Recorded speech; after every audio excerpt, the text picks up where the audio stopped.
Okay, so now we're going to be graphing logarithms.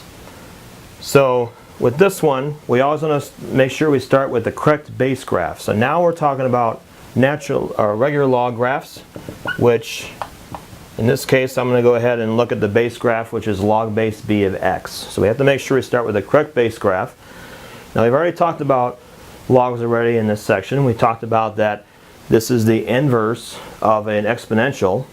So instead of there being a horizontal asymptote, there's actually a vertical asymptote. Originally your exponentials, they used to go through 0, 1. Now it's going to cross at 1, 0.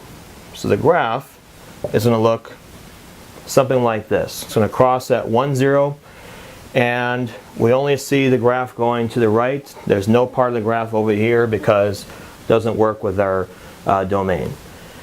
Now the one that we have to graph has an x minus 4 in it. Now what that means for transformations is we're moving the graph 4 places over to the right. So this is going to be our final answer. In this case there's only going to be basically a one-step transformation here.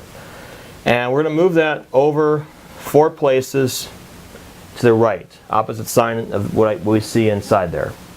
Now what that does is it takes the vertical asymptote that originally was at 0, it's going to move that over 4 places to the right. So now it's going to be drawn right there. But this point here at 1, 0, that also moves 4 places to the right. So if we're at 1 and we add 4 to that, it's going to end up at 5. So it's going to end up right here to the right of the vertical. The graph itself is going to look exactly the same. So it's still going to look the same as the original one. All we're doing is moving it 4 places over to the right. Now let's answer these questions. It asks for domain, x-intercept, and vertical asymptote.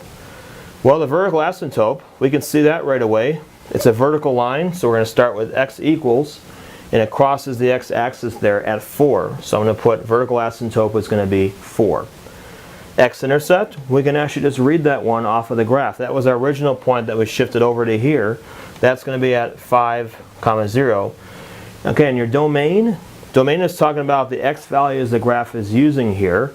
Now in this case, we're going to start from here, and it's going to be everything going to the right, which means that we can say it's going to go from 4 to infinity. We could have also taken this one inside and set it to be greater than 0.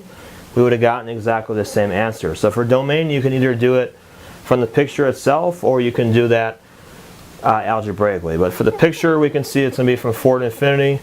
Like I talked about before with previous asymptotes, you're always going to put a parenthesis on it because the graph is never actually going to reach. It'll get very close to the value of 4, but never actually reach it. It just keeps kind of going down here and getting closer and closer.